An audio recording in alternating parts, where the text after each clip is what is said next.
Madame Zaimi, et un grand merci à l'AMCAR pour l'invitation.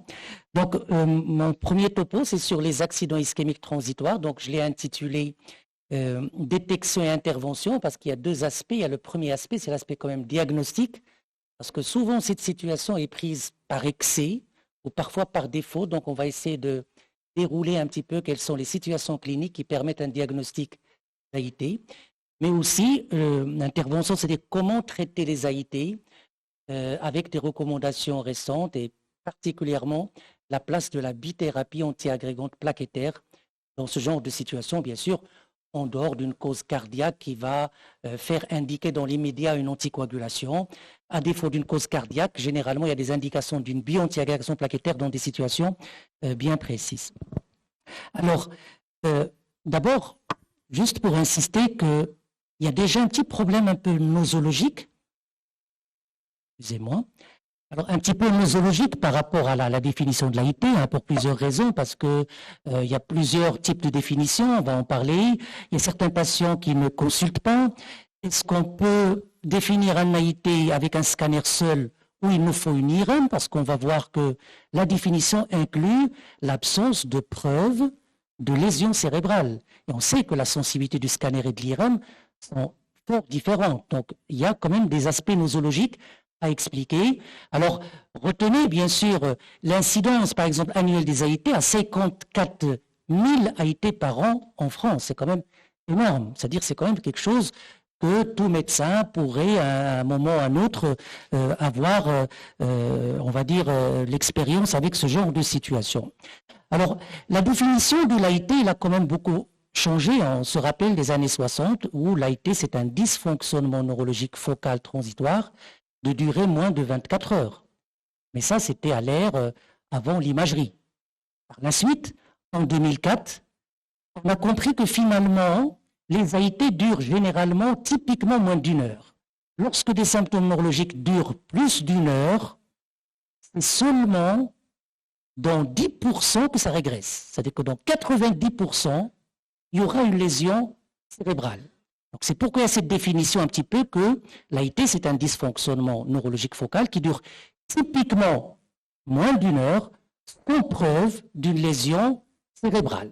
Et puis, la dernière définition, 2009, parce que entre-temps, il y a eu bien sûr les progrès de l'imagerie, notamment de l'IRM, et finalement, on retient cette définition d'un trouble neurologique de survenue aiguë causé par une ischémie focale, cérébrale, bon, médulaire aussi, et aussi rétinienne. N'oublions pas que parfois, une cécité monoculaire transitoire, c'est un AIT.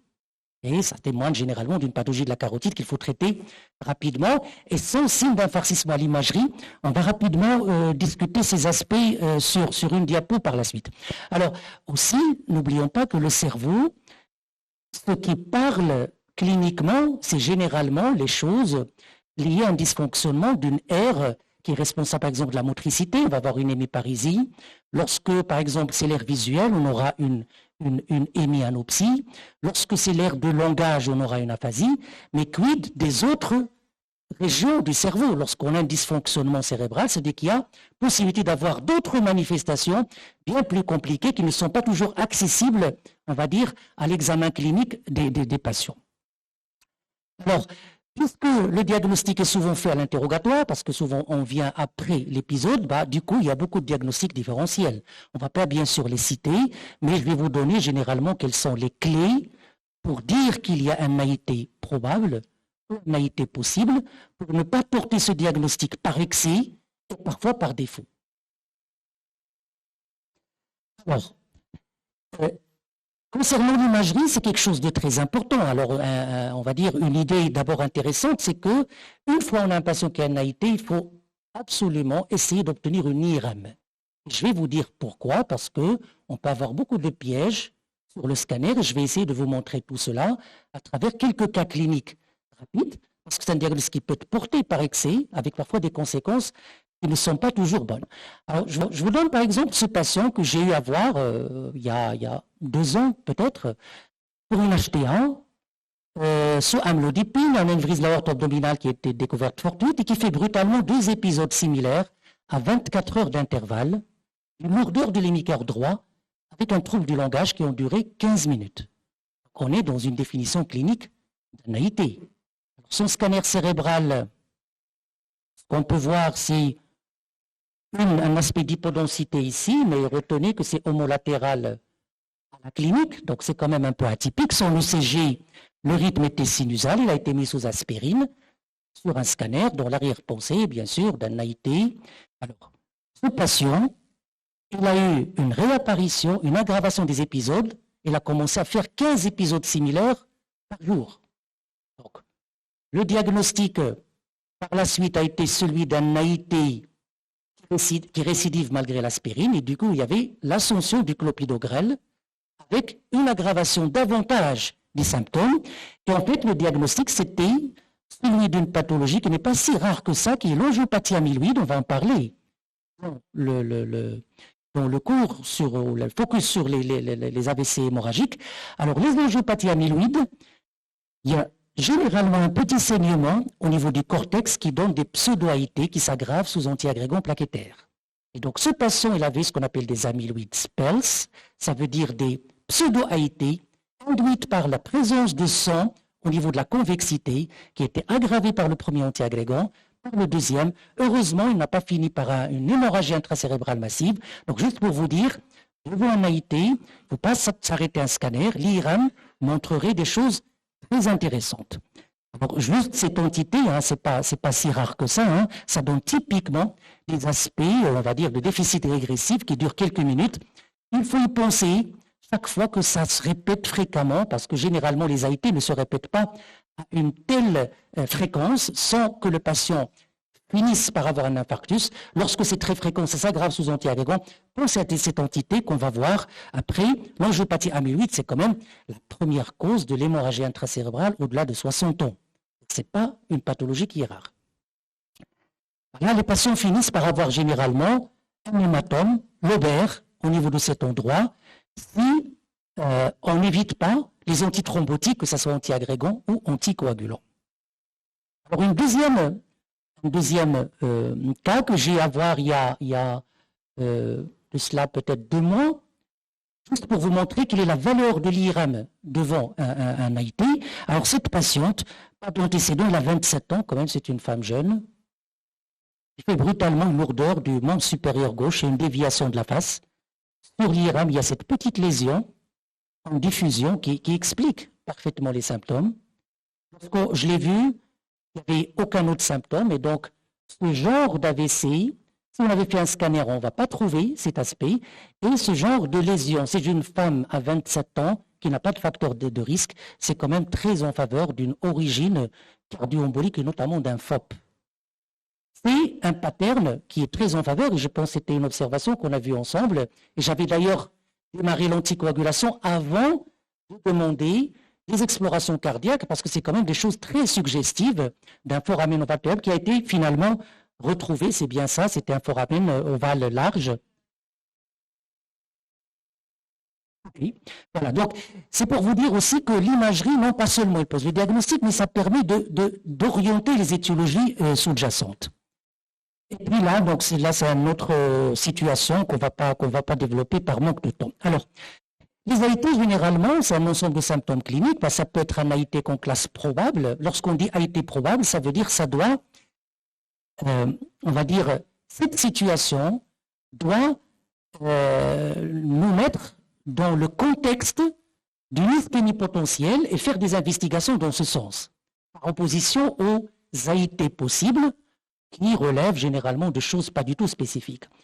Alors, les AIT probables, c'est généralement une installation rapide, on va dire moins de 2 minutes, on va dire tranché dans le temps. C'est quelque chose, ça veut dire subitement, le patient va avoir des symptômes qui peuvent évoquer soit un AIT carotidien, ça veut dire la circulation antérieure, et auquel cas, une cécité monoculaire, parce que l'artère ophtalmique, c'est une branche de la carotide. Et donc, le fait d'avoir une obstruction transitoire de l'artère ophtalmique, c'est un accident ischémique transitoire qui est très en faveur généralement d'une pathologie de la carotide.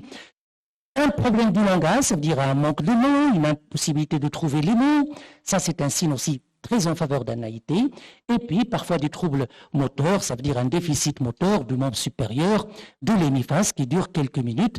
C'est des choses qui permettent de classer l'accident ischémique transitoire comme probable et ça doit en découler tout un ensemble d'investigations pour chercher l'étiologie, mais en même temps, de mettre en place un traitement urgent. On va voir que les AIT, c'est de véritables urgences thérapeutiques qui doivent être traitées généralement dans les heures qui suivent pour éviter une catastrophe ischémique définitive, en tout cas réduire le risque de façon très importante.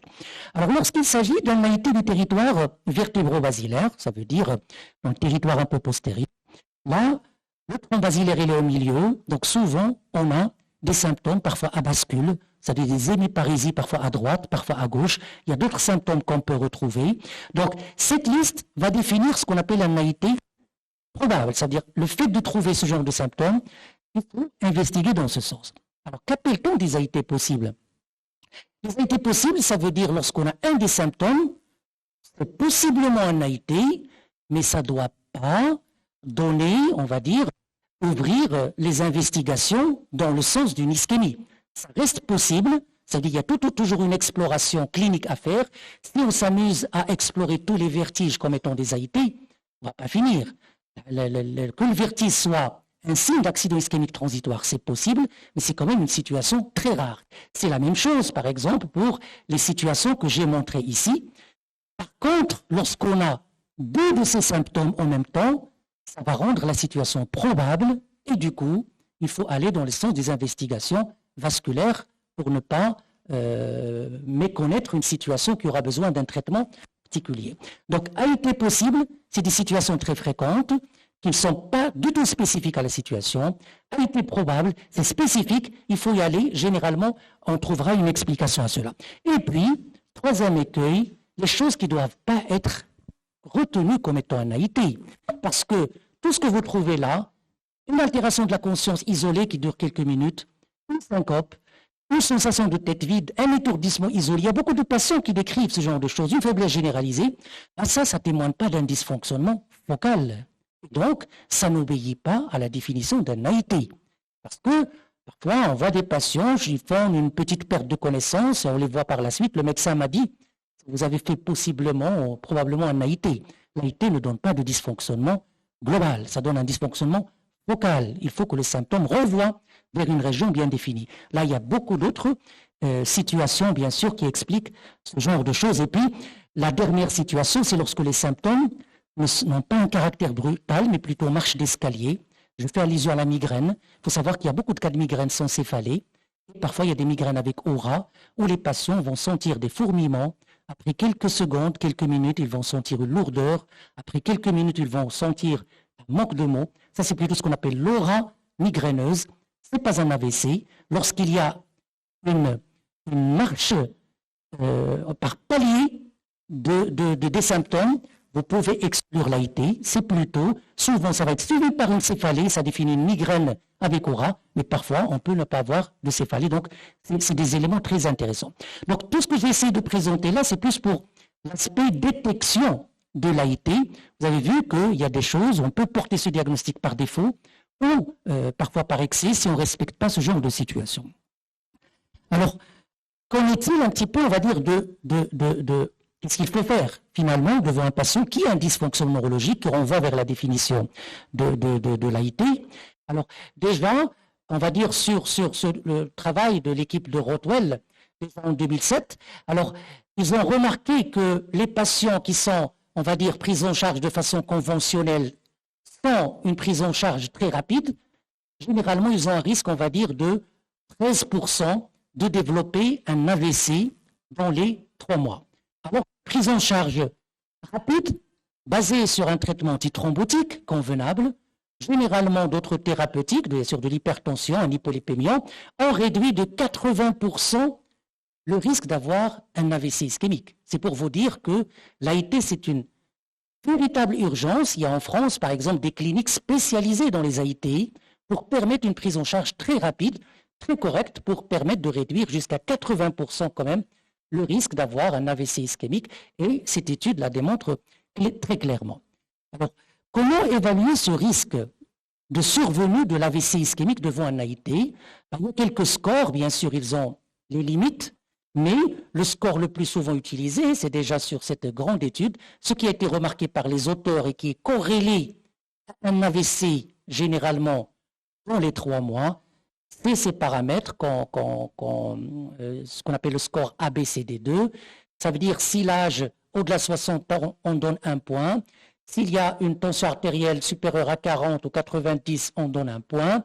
Si les symptômes cliniques, c'était un déficit moteur, on donne 2 points. Si c'est aphasique, on donne 1 point. Si la durée est plus d'1 heure, on donne 2 points. Si c'est entre 10 minutes et 1 heure, on donne 1 point. Si le patient ou la patiente est diabétique, on donne 1 point. Ça va nous permettre de donner un score qui est directement corrélé au risque d'avoir un AVC dans les 48 heures. Et vous allez voir, chaque fois que ce score augmente, le risque de constituer un AVC dans les 48 heures et jusqu'à J7 est très important. Donc c'est un score clinique simple et fiable pour permettre d'évaluer le risque, parce que ça va vous guider dans est-ce qu'il faut hospitaliser le patient ou pas. S'il a un score qui est quand même élevé, c'est un patient qui devrait être hospitalisé pour un traitement plus agressif.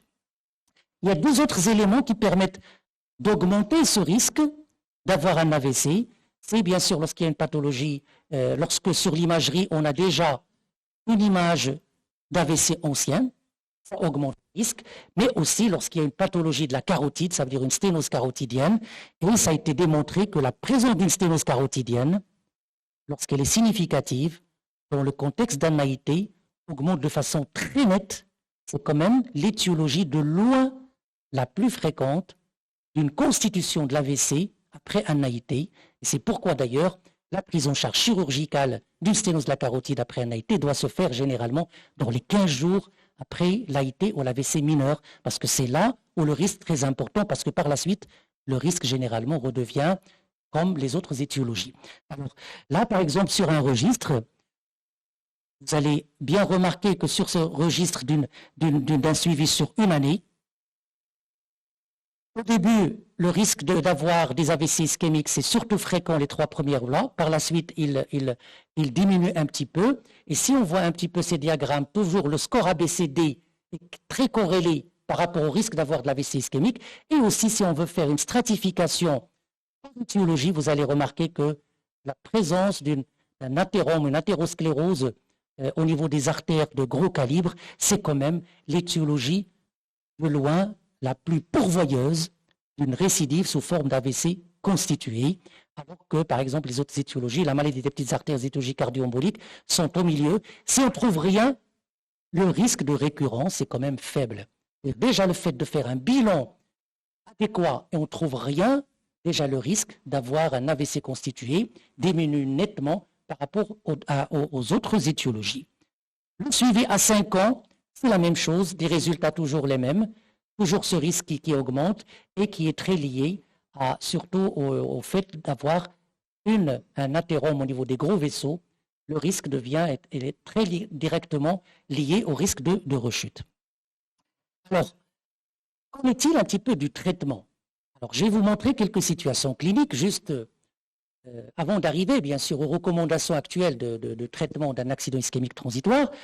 Là, par exemple, c'est un cas qu'on a eu à voir au service de neurologie, au CHU. C'est un patient médecin et son épouse, elle est radiologue, donc ça nous a beaucoup aidé dans le fait de faire beaucoup de radiologie, beaucoup d'imagerie, vous allez le constater. C'est un patient qui a 71 ans, quadruple pontage, il a fait brutalement une paralysie faciale qui a duré 5 minutes. La tension artérielle à l'admission, 16,9. Le CG était sinusal. Le score ABCD 2 était à 3. Ça, c'est son imagerie. Sur la diffusion, on ne trouve rien, donc c'est un AIT. Mais sur l'enjeu, juste pour vous dire la valeur toujours de l'IRM avec l'exploration vasculaire, ce qu'il a ce patient, il a quand même une obstruction de la branche inférieure de l'artère sylvienne. Vous allez voir ici qu'il y a un arrêt brutal. Alors, si on ne fait rien à ce patient, il va infarcir tout ce territoire. Pour le moment, il est asymptomatique, tout simplement parce qu'il a une circulation collatérale qui ramène le sang à contre-courant. Parce qu'on a quand même une obstruction d'un vaisseau, on va dire, de moyen calibre, qui normalement, pour le moment où le patient est asymptomatique, c'est parce qu'il a une bonne circulation collatérale. Et au passage, un message, la circulation collatérale est directement liée à la valeur de la tension artérielle. Si on baisse une tension artérielle de 20 à 14, il va infarcir tout ce territoire. Donc, il faut toujours, bien sûr, c'est juste un rappel, vous le connaissez très bien, respecter la tension artérielle jusqu'à 18, jusqu'à 20, tant qu'il n'y a pas de retentissement cardiaque au cours de la phase aiguë de l'ischémie cérébrale, jusqu'à une semaine en général, parce qu'il y a effectivement ce risque d'altérer la circulation collatérale et les patients aggravent la situation. Là, bien sûr, ce qu'on avait discuté, c'est de le thromboliser. Ça peut vous paraître un peu bizarre de thromboliser un AIT, mais les AIT peuvent être thrombolisés en présence d'une obstruction d'un gros vaisseau ou d'un moyen vaisseau. Parce que c'est la seule façon, enfin, pour éviter ce risque d'aggravation qui peut aller jusqu'à 30%. C'est ce genre de patients qui viennent avec un AIT, en fait rien, le lendemain, ils le ramènent avec une hémiplégie.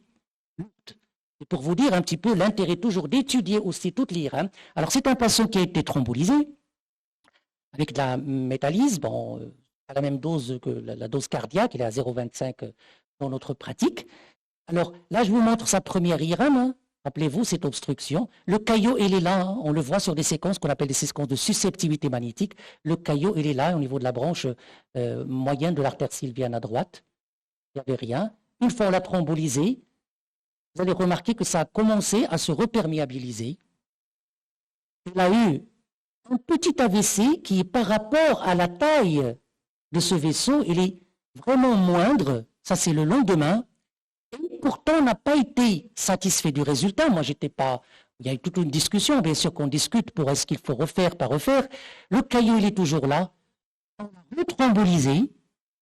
H48, ça peut vous paraître particulier. Et finalement, on a obtenu une reperméabilisation de tout le vaisseau sans que ce patient ait un symptôme. Il est sorti indemne avec un score à 0 pour un médecin. Ça veut dire que si on n'avait rien fait, il aurait quand même un risque de 25% de développer une hémiparésie importante. C'est pour vous dire un petit peu la lecture qu'on peut avoir de la clinique, mais aussi de l'imagerie. Ce n'est pas des choses statiques, c'est des choses dynamiques et on peut très bien suivre ce genre de patient. Alors, devant un AIT, lorsqu'il y a une cause cardiaque, l'exemple typique, c'est la fibrillation auriculaire, on peut anticoaguler d'emblée. Il n'y a pas de risque hémorragique au niveau du parenchyme qui n'a pas été ischémié. Et même si l'AVC est mineur sur la diffusion, on peut anticoaguler d'emblée. Il n'y a aucun problème. Mais qu'en est-il des situations où on n'a pas de cause cardiaque sur le bilan initial? Quelle est la meilleure façon de traiter ce genre de patient? Jusqu'à, il y a peut-être une dizaine d'années, on donnait de l'aspirine. Il y avait un premier essai clinique dans l'étude Socrates. On avait, on va dire, comparé ticagrelor avec l'aspirine. C'est la même chose. Donner une monothérapie ticagrelor-aspirine, c'est la même chose. Donc l'aspirine est restée un petit peu dans les mœurs de traiter ce genre de patient. Mais par la suite, on s'est dit, pourtant on traite par l'aspirine, il y a pas mal de patients qui rechutent ou qui font des AVC ischémiques. Donc qu'en est-il de rajouter un autre antiagrégant? Bien, on s'inspire un petit peu, on va dire, de la cardiologie, qui est, on va dire, on avance un petit peu par rapport à ce genre de thérapeutique, parce qu'en cardiologie, on associe beaucoup de traitements, on a moins de soucis par rapport au risque hémorragique local. Nous, on a beaucoup de soucis par rapport, parce que le parenchyme cérébral, comme vous le savez, très différent, bien sûr, du muscle myocardique, donc on a toujours cette crainte d'entraîner une hémorragie. Mais ici, les auteurs se sont dit finalement, c'est un AIT, il n'y a pas d'ischémie, c'est un AVC peut-être mineur en AIT, donc finalement, il n'y a pas de risque hémorragique local. Donc pourquoi ne pas associer un autre antiagrégant plaquettaire pour essayer au maximum de réduire ce risque de récidive et on est plus ou moins à l'aise par rapport au risque de transformation hémorragique. Cette étude de Chance, qui est une étude chinoise, où les auteurs, ils ont quand même étudié 5000 AIT AVC mineurs, qui ont été traités par association aspirine plus clopidogrel avec une dose de charge d'emblée à 4 comprimés de 75 ou 8 comprimés de 75 d'emblée, versus aspirine. Qu'est-ce qu'il a montré cette étude? Alors, ça a été donné pendant 21 jours, ça veut dire une bi-antiagrégation plaquettaire pendant 21 jours, et puis arrêter l'aspirine, ils ont laissé le clopidogrel. Alors, l'étude est positive. On voit clairement que le fait d'associer le clopidogrel à l'aspirine réduit de façon quand même substantielle le risque d'avoir un AVC ischémique par rapport à un traitement par aspirine seule en cas d'AIT ou d'AVC mineur. Il y avait un petit surrisque hémorragique qui n'était pas significatif. Donc, l'attitude, du coup, elle est devenue, devant cette que la règle, c'est de donner une double antiagrégation plaquettaire, mais à une condition, bien sûr, que l'AVC n'est pas d'origine, ou de l'AIT n'est pas d'origine cardio-embolique, évidemment, et qu'il y a suffisamment de facteurs de risque pour imputer l'AVC à une éventuelle athérosclérose. Ça veut dire qu'il faut un score ABCD au-delà de 3, en tout cas sur les critères de cette étude. Alors, par la suite, on va dire les Européens, les Américains se sont dit, mais peut-être que cet effet était propre à la population chinoise, parce que on sait que la population chinoise, ils ont beaucoup d'athéromes intracrâniens. Génétiquement, ils ont beaucoup d'athéromes intracrâniens, et donc il a fallu reproduire les résultats dans une population autre. Et là, c'était l'étude américaine, qu'on appelle l'étude Point, qui ont étudié aspirine versus aspirine plus clopidogrel. Et là, la bithérapie a été donnée pendant 3 mois. Là aussi, résultat positif, ça veut dire que l'association aspirine-clopidogrel donne mieux que l'aspirine chez des patients qui ont un score de récidive, un score ABCD2, au-delà de 3. Il y avait quelques stigmates d'atteinte hémorragique, mais qui ne contrebalançaient pas l'effet positif sur la rechute ischémique. Et là, il y a quelque chose de très intéressant, c'est poser la question pendant combien de temps on va donner la double antiagrégation. Et ce qui sort, et ça a été remarqué, c'est à juste titre, si on voit un petit peu le risque de récidive, la double antiagrégation permet surtout de réduire le risque pendant les 10 premiers jours, parce que par la suite, on a l'impression que les courbes deviennent parallèles.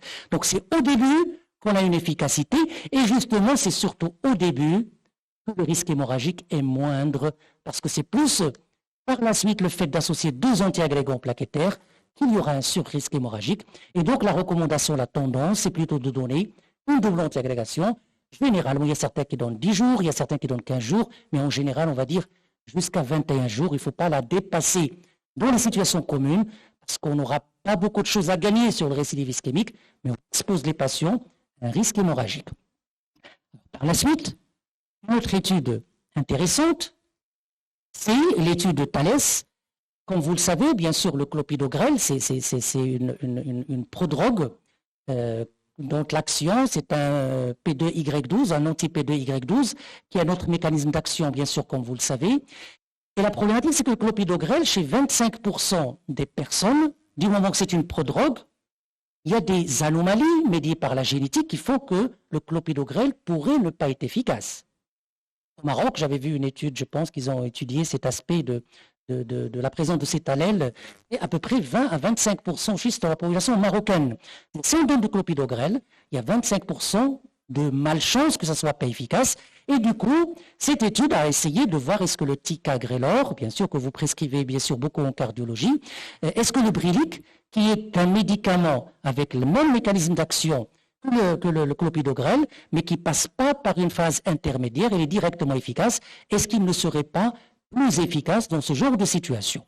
Alors, cette étude Thalès, il y avait aussi d'autres critères d'inclusion, on ne va pas rentrer dans les détails, était positif. Généralement, l'aspirine est moins bien que l'association aspirine-ticagrelor. Et là, après plusieurs discussions chez nous au service, la tendance actuelle quand même, c'est de mettre les patients qui ont un AIT ou un AVC mineur, non cardio-embolique, où il y a un certain degré de sténose, notamment intracrânien, de les mettre sous association aspirine, Brilique, parce qu'on pense que c'est la meilleure façon de prévenir le risque ischémique, et on le met généralement, ça dépend, pendant 21 jours, lorsqu'il n'y a pas d'athérome intracrânien. Lorsqu'il y a de l'athérome intracrânien, généralement, on peut prolonger jusqu'à 3 mois. Il est là, mais ça le risque, l'association, bien sûr, d'aspirine ticagrelor fait saigner plus que l'association aspirine-clopidogrel. C'est un peu logique, parce que dans l'absolu, c'est plus efficace. Mais si on choisit les patients chez qui on va mettre ce traitement, c'est des patients dont le potentiel de récidive ischémique est important, jamais le risque hémorragique va contrebalancer l'intérêt qu'on a pour cette association. Donc c'est vraiment des patients sélectionnés. Ce n'est pas la règle dans les recommandations. Dans les recommandations, c'est l'association aspirine-clopidogrel. Mais il y a des patients, des sous-types de patients qui peuvent éventuellement bénéficier d'une association aspirine-ticagrelor, c'est tout à fait possible.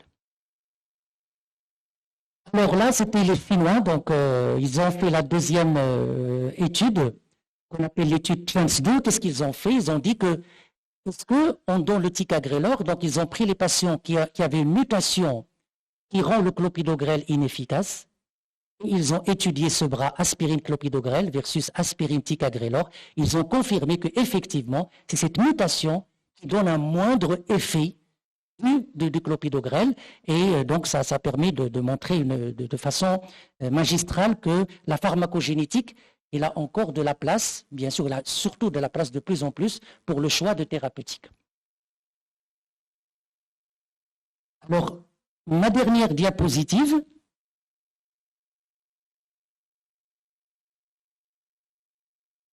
Aspirine. Aspirine, oui. Dans l'étude de Chance, ils ont switché vers clopidogrel, je ne sais pas pourquoi. Mais nous, on donne une bio-antiagrégation plaquettaire, généralement 21 jours, sauf s'il y a de l'athérome intracrânien, on la laisse pendant 3 mois, et on switch vers de l'aspirine seule.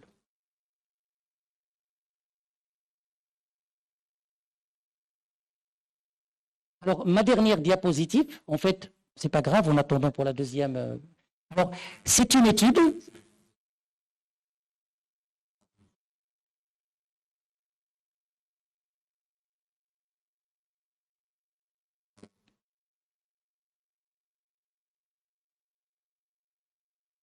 En tout cas, c'est bon.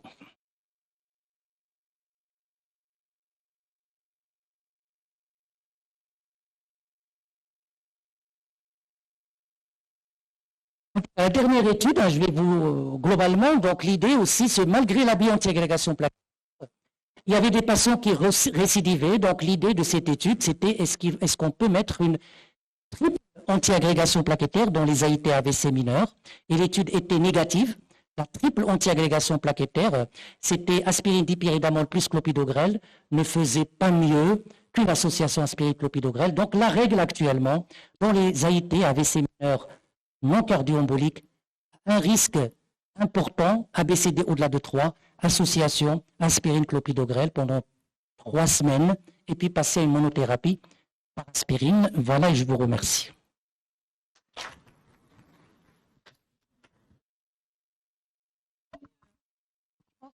Poser les questions.